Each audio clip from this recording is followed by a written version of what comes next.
Perkenalkan, nama saya Alvin Agustin Maharani dengan NIM 201300038 dari Program Studi Ekonomi Pembangunan Universitas Gadjah Yana Malang. Di sini saya akan mempresentasikan mengenai materi risiko yang dapat ditimbulkan oleh vintage, yang merupakan salah satu tugas UAS dari mata kuliah bank dan lembaga bukan bank. Financial technology atau vintage adalah hasil gabungan antara jasa keuangan dengan teknologi yang pada akhirnya akan mengubah model bisnis konvensional. Konsumen yang awalnya harus bertatap muka dengan penjual dan membawa sejumlah uang tunai, kini dapat melakukan transaksi jarak jauh dengan melakukan pembayaran yang dapat dilakukan dalam hitungan detik. Vintage muncul seiring perubahan gaya hidup masyarakat yang saat ini telah didominasi oleh penggunaan teknologi, informasi dengan tuntutan hidup yang serba cepat. Artinya, permasalahan dalam transaksi jual beli dan pembayaran seperti tidak sempat mencari barang ke tempat perbelanjaan, ke ATM untuk transfer dana, dan keengganan mengunjungi suatu tempat karena pelayanan yang kurang menyenangkan dapat diminimalkan. Dengan kata lain, vintage membantu transaksi jual beli dan sistem pembayaran menjadi lebih efisien dan ekonomis namun tetap efektif. Maka dari itu, vintage juga akan memberikan dampak langsung, karena vintage akan mengubah sistem pembayaran masyarakat dan telah membantu perusahaan-perusahaan startup khususnya dalam menekan biaya modal dan biaya operasional yang cukup tinggi di awal. Dalam hal sistem pembayaran, vintage berperan dalam menyediakan pasar bagi pelaku usaha, menjadi alat bantu untuk pembayaran, penyelesaian atau settlement dan clearing, membantu pelaksanaan investasi yang lebih efisien, mitigasi resiko dari sistem pembayaran yang konvensional, membantu pihak yang membutuhkan untuk menabung, meminjam dana, dan penyertaan modal. Vintage dimaksudkan untuk memberi kepraktisan dalam melakukan beragam transaksi keuangan. Akan tetapi, kemudahan ini bukannya menjadi bebas risiko. Masyarakat juga harus bisa lebih bijak dalam menyikapi kehadiran teknologi ini. Berikut ini adalah risiko vintage yang dipaparkan oleh pihak OJK. Yang pertama adalah risiko atas cybercrime. Hal ini adalah risiko yang paling potensial, mulai dari penipuan, penyalahgunaan data klien, tanda tangan digital yang dapat dipalsu, dan beragam kejahatan dunia maya lainnya terhadap keamanan data yang rentan perlu diberi atensi. Yang kedua adalah risiko gagal bayar. Bagi vintage yang menjalani bisnis sebagai pembiayaan atau kredit, risiko gagal bayar adalah hal yang cukup mengkhawatirkan. Para investor sendiri sejak awal harus siap bahwa risiko untuk menanggung risiko gagal bayar kredit adalah tanggung jawab mereka. Yang ketiga adalah risiko pencucian dana dan aksi terorisme. Kehadiran vintage juga memiliki risiko terhadap kasus pencucian dana dan aksi pendanaan untuk terorisme. Hal ini disebabkan oleh lebih mudah dan cepatnya dalam melakukan transaksi keuangan. Risiko tersebut tidak hanya akan dialami pengguna saja, tetapi juga untuk pemilik vintage bahkan negara. Maka dari itu, pemerintah melalui OJK dan Bank Indonesia membuat regulasi dan solusi agar vintage tetap dapat berjalan dengan aman.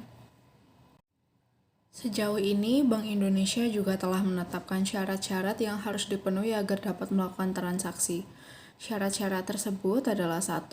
Harus memiliki institusi yang berada di Indonesia. Yang kedua, segala jenis transaksi harus dilakukan dalam mata uang rupiah. Dan yang ketiga adalah segala dana harus ditempatkan di perbankan. Vintage sendiri telah diawasi penggunaannya oleh Bank Indonesia sebagai Bank Sentral Negara Indonesia. Upaya yang dilakukan Bank Indonesia terkait dalam menjaga ketertiban lalu lintas pembayaran terkait vintage antara lain: 1. Dalam hal penyediaan pasar bagi pelaku usaha, Bank Indonesia memastikan perlindungan terhadap konsumen, khususnya mengenai jaminan kerahasiaan data dan informasi konsumen lewat jaringan keamanan cyber. Yang kedua adalah dalam hal tabungan, pinjaman, dan penyertaan modal. Bank Indonesia mewajibkan setiap pelaku usaha untuk patuh kepada peraturan makroprudensial, pendalaman mengenai pasar keuangan, sistem pembayaran sebagai pendukung operasi dan keamanan cyber untuk menjaga data dan informasi konsumen. Yang ketiga, dalam hal investasi dan manajemen risiko, Bank Indonesia juga mewajibkan setiap pelaku usaha untuk patuh kepada peraturan makroprudensial, pendalaman mengenai pasar keuangan, sistem pembayaran sebagai pendukung operasi dan keamanan cyber untuk menjaga data dan informasi konsumen. Dan yang terakhir adalah dalam hal pembayaran, penyelesaian settlement dan clearing. Bank Indonesia memastikan perlindungan terhadap konsumen, khususnya mengenai jaminan kerahasiaan data dan informasi konsumen lewat jaringan keamanan cyber. Selain itu, dalam rangka menjamin keamanan dan ketertiban lalu lintas pembayaran di Indonesia, Bank Indonesia telah melakukan inisiatif yaitu dengan cara 1. Fasilitator. Bank Indonesia menjadi fasilitator dalam hal penyediaan lahan untuk lalu lintas pembayaran. Yang kedua adalah analisis bisnis yang intelijen. Melalui kerjasama dengan otoritas dan agen-agen internasional, Bank Indonesia menjadi analis bagi para pelaku usaha terkait vintage untuk memberikan pandangan dan arahan tentang bagaimana menciptakan sistem pembayaran yang aman dan tertib. Yang ketiga adalah asesmen.